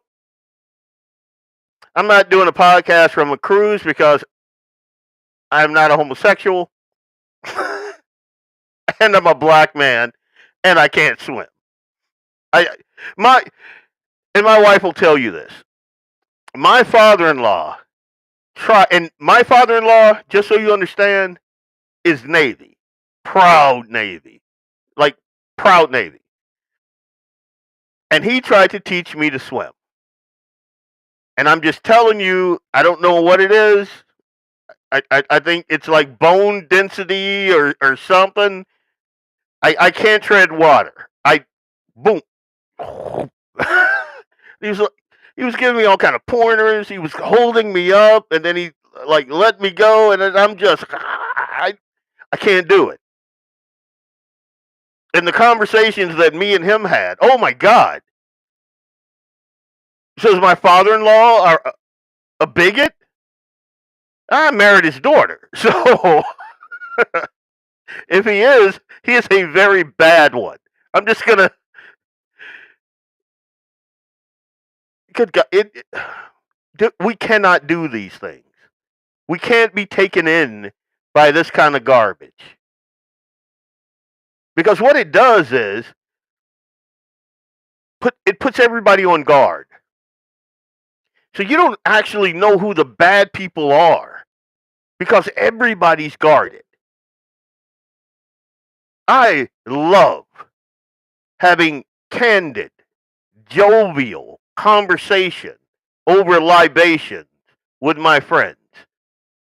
I do not want to live in a world where they are afraid to joke with me, to converse with me, to be loose and light with me because I'm black.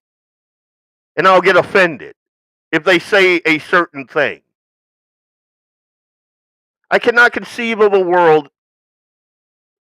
that is happy with that scenario.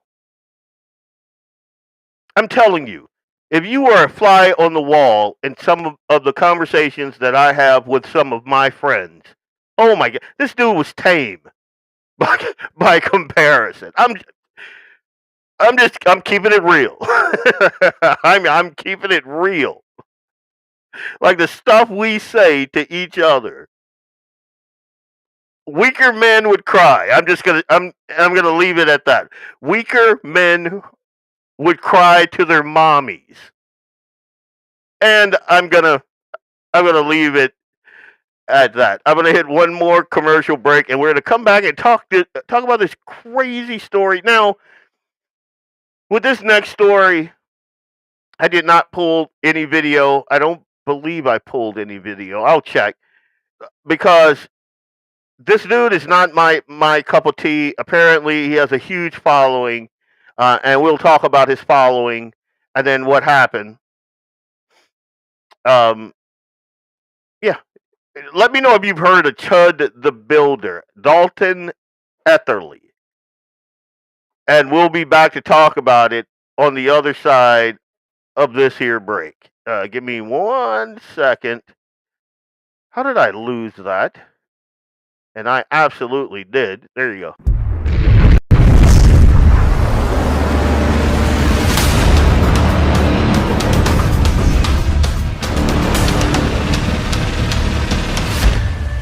LAUER Auto Repair, located located at 309 South Washington Street in Bismarck, North Dakota. Give them a call at 701-258-6308. The team of mechanics at Lauer Auto can take care of any problem your vehicle is having. And when you do business with Lauer, you can be assured you're doing business with a pro Second Amendment America First repair shop. There are plenty of other auto repair shops in the Bismarck-Mandan area. But why take a chance at patronizing a shop that might not have your beliefs at heart? Make no mistake. Make no mistake. Lauer Auto is your pro Second Amendment repair shop. When you talk to the guys at Lauer Auto, don't forget to tell them that you heard they are a sponsor of Guns and the 701 and that you appreciate their support of our pro Second Amendment, pro North Dakota live stream and podcast. That's Lauer Auto Repair, 701-258-6308. 701-258-6308. Located 309 South Washington Street in Bismarck, North Dakota.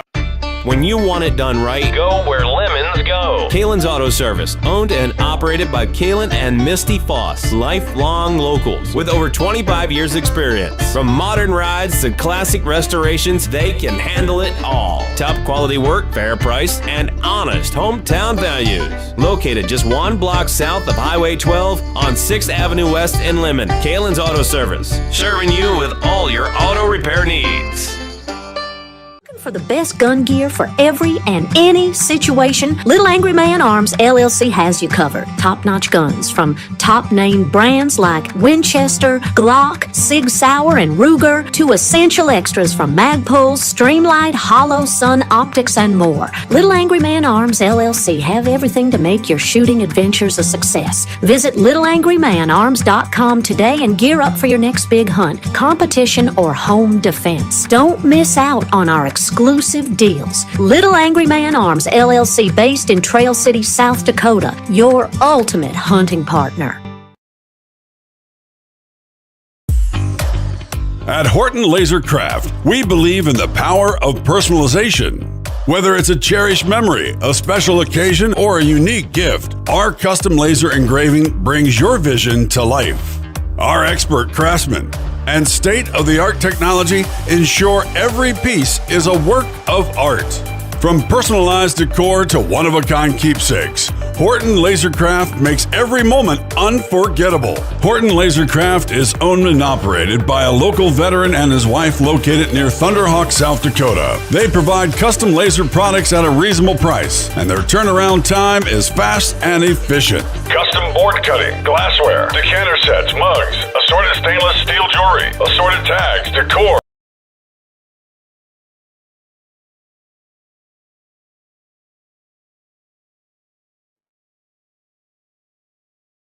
Oh, I think that I was attempting to download this video.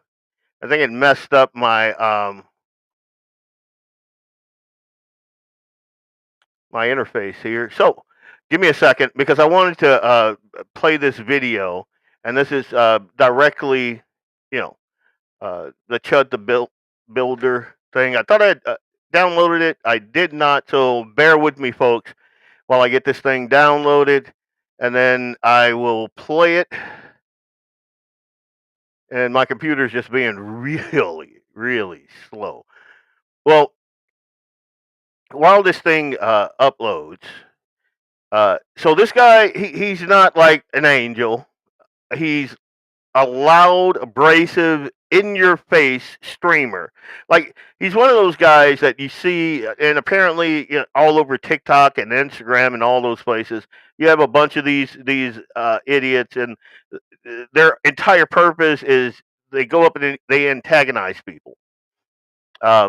He did the video that I saw. What he would do is he'd use provocative language that most of us, including me, would never use. And he actually says some pretty. Outside the Montgomery County Here it Courthouse is. this Give me a second. So it finally decides to up. Oh my God. Technology. You gotta love it, right? Here, let me get this situated here. Let's do this. All right, let's go.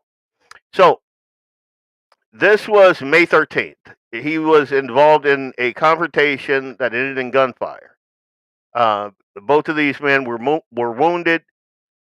He faces attempted murder charges.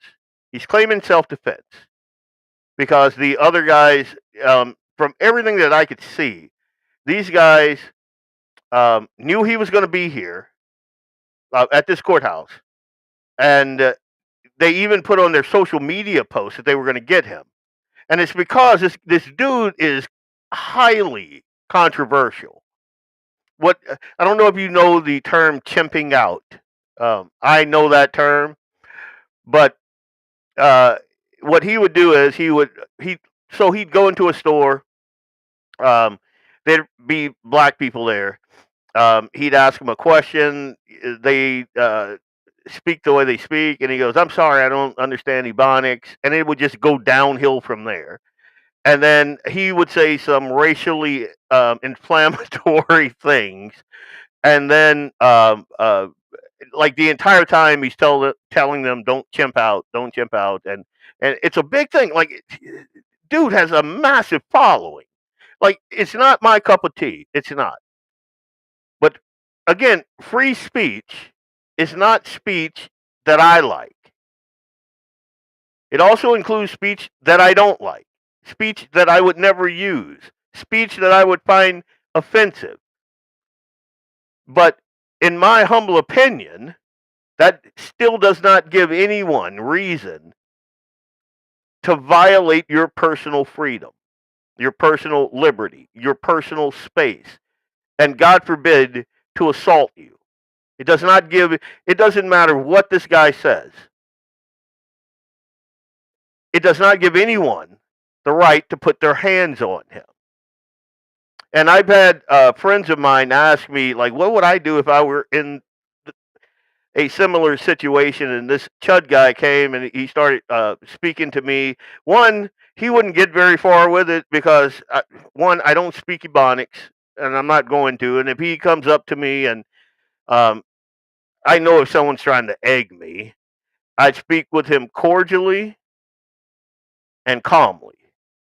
If I'm with my family and he uses words that I don't like, I would stop him and I'd be like, "Hey, we're going to go. I got my kid here, got my wife here. If you want to continue this conversation, they can't be here," that sort of thing. But he could say whatever he wants to me, even if it pisses me off. I'm not going to touch him because he has the right to say that. He does. I do not have the right to put my hands on him. So we're going to play this. Ended with 2 people shot, including a controversial online streamer. Hi, everyone. Thanks for joining us tonight at 10. I'm Hunter Hoagland here with Tracy Cornett. And this is something we have been following all afternoon long. Our Braden Ross has the details from Clarksville tonight and why one witness says this incident did not surprise her. Grace Roberts was not expecting to run into crime scene tape on her way into the Montgomery County Court Center. They were like, "Oh, there was a shooting, there was a shooting." But when she saw who was involved... It's actually not surprising. It feels like it was one of those things that was bound to happen. Roberts took this video showing controversial online streamer 28-year-old Dalton Etherly being wheeled away on a stretcher. According to the district attorney general for the area, Etherly and another man got into a fight outside the courthouse, which then escalated into a shooting, although... So this guy here is Chud. I don't know if you got, that's him. That's Chud. Fight outside the courthouse, which then escalated into a shooting, although we don't know who pulled the trigger. Both men were shot. One was taken to a hospital in Clarksville. The other was life-flighted to Vanderbilt University Medical Center in Nashville. I've noticed for the past couple of months he's been messing around with people with his live streams. Etherly is known on social media for approaching people in public while live streaming and using racial slurs, claiming to be fighting for freedom of speech. He just knows how to really get under people's skin. It just looked like one of those moments where he kind of met one of those people that got tired of it. It's not clear if Etherly was streaming at the time of the altercation Wednesday, but just last weekend he was arrested after allegedly refusing to pay for almost $400 $500 worth of food he ordered while live streaming at a downtown Nashville restaurant. Metro Police say when the restaurant asked him to stop streaming, he started making racial statements, yelling and screaming. So, all of that other crap makes not a bit of difference to me. What I know about this case is he was there at that courthouse um, because of that other thing. So he's at that restaurant. He's live streaming. I think someone at the restaurant recognized him. So he ordered his food. He was going to pay for it, everything. And the people at the restaurant recognized him. Now, he hadn't used any racial slurs or anything like that up to this point. But then they told him that he could not live stream when everyone else has their phone out pretty much live streaming him. And he's like, I'm not doing that. And then he goes into a shtick.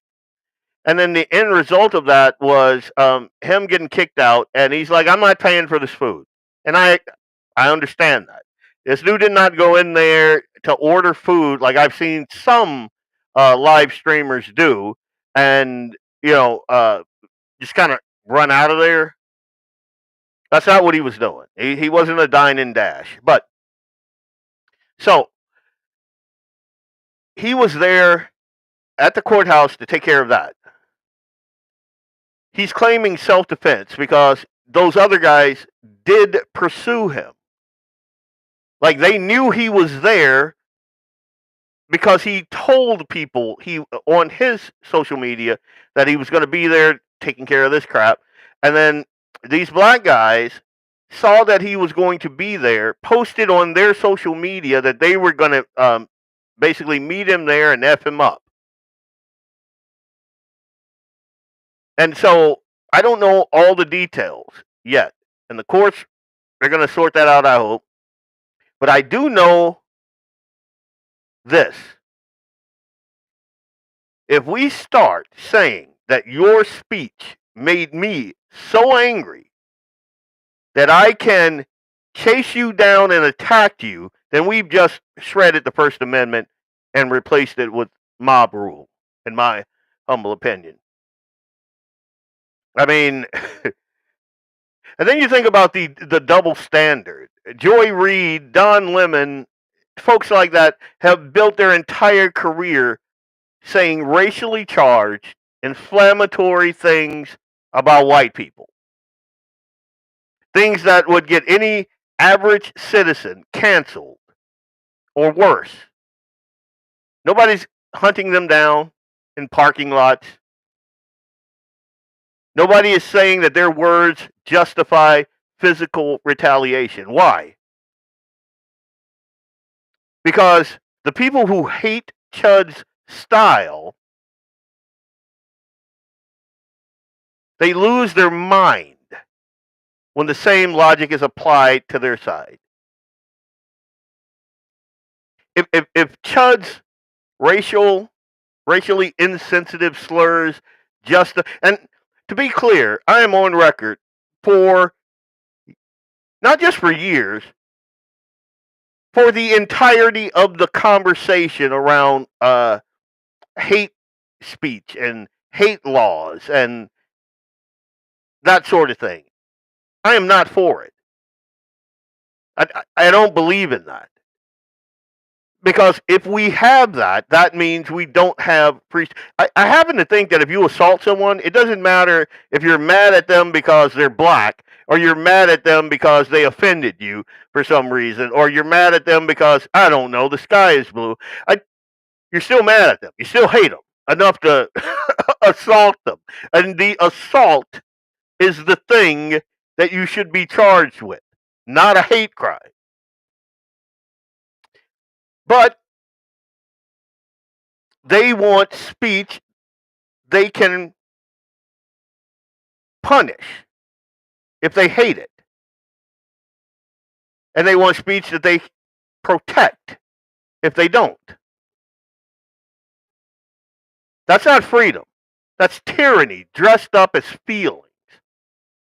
Free speech is not for polite agreeable opinions, like I said. It exists. Our free speech, our First Amendment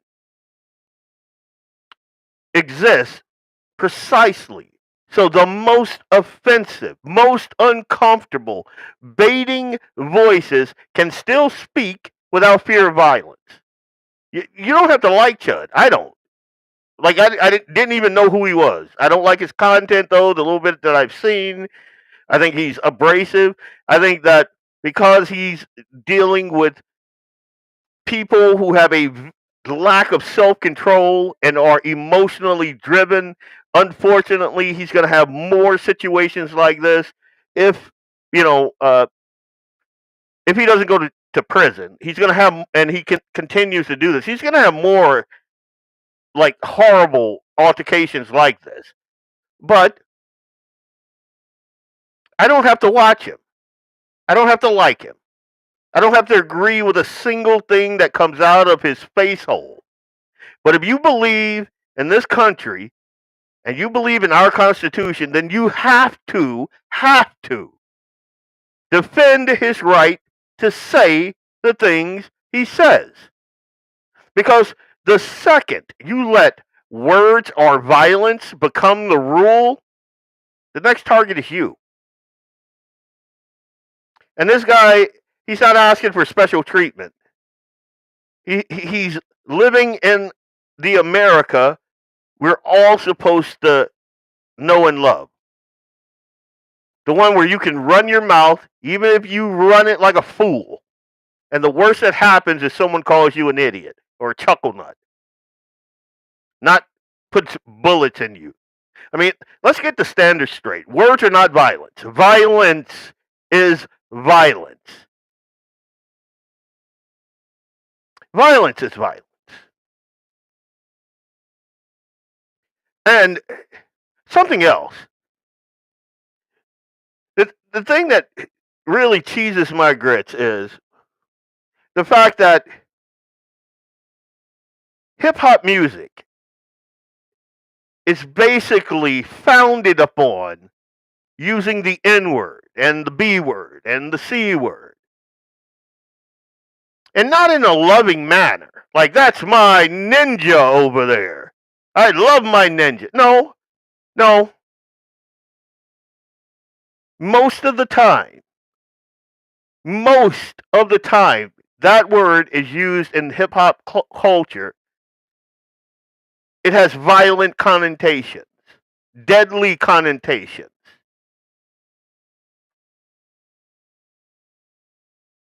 And we allow it. It's a profitable industry.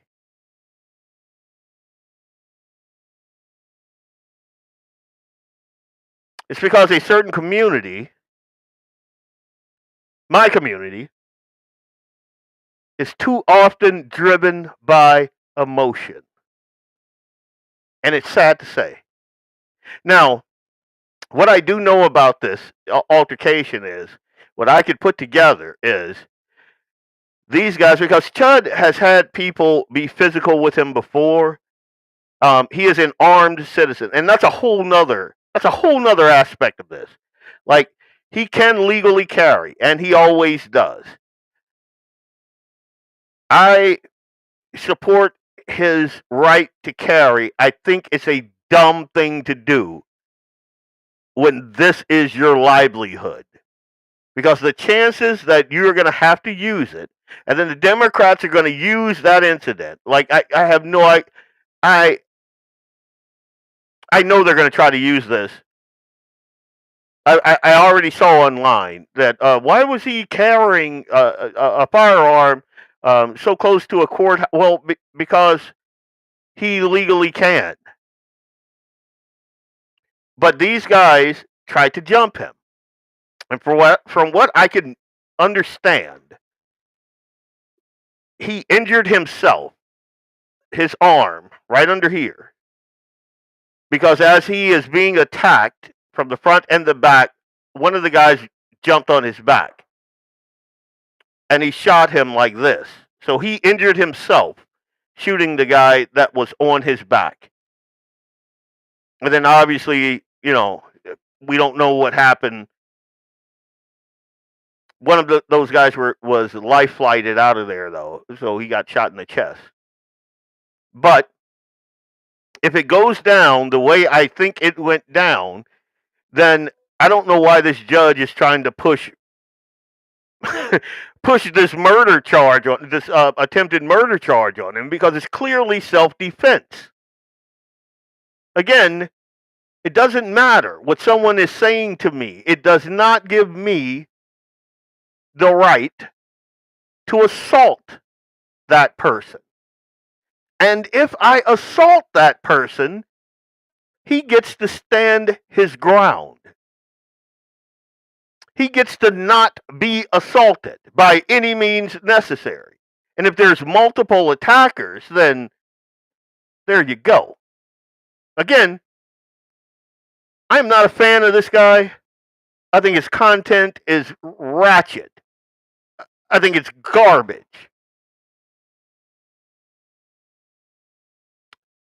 But I put the rule of law above the emotional reaction that I have when I see this guy's content. His First Amendment is protected, no matter how offensive. And his Second Amendment was there to back up his First Amendment, no matter how offensive. Sometimes I hear music coming out of cars that offends the hell out of me as a Christian black father. And the voice that is spitting those bars are darker than I am. And it is offensive to me. I don't get to snatch that kid out of his whip and crack the curb with his face. I can't do that. I have to recognize his freedom, his liberty, given to him by God and enforced by our Constitution. You have to think that way, logically, legally. And if I put my hands on that person, I should expect him not to want to be assaulted and do whatever's in his power to stop me from assaulting him. And that's it. That's Blackbeard's logic on Chud, the Builder. I'm glad you guys hung out with me and stuck it out for that, because I know, like, if you're just looking at the news stories, it looks bad. But again, they want you to have an emotional response. And a response where that document right there goes out the window because I'm in my feelings now. Oh, that guy, the stuff he's saying, I don't like it. So let's cover that thing up for right now. Nope, that's not the way I roll. And it doesn't make me a sellout. I'm sold on the Word of God and that document back there. And that's that.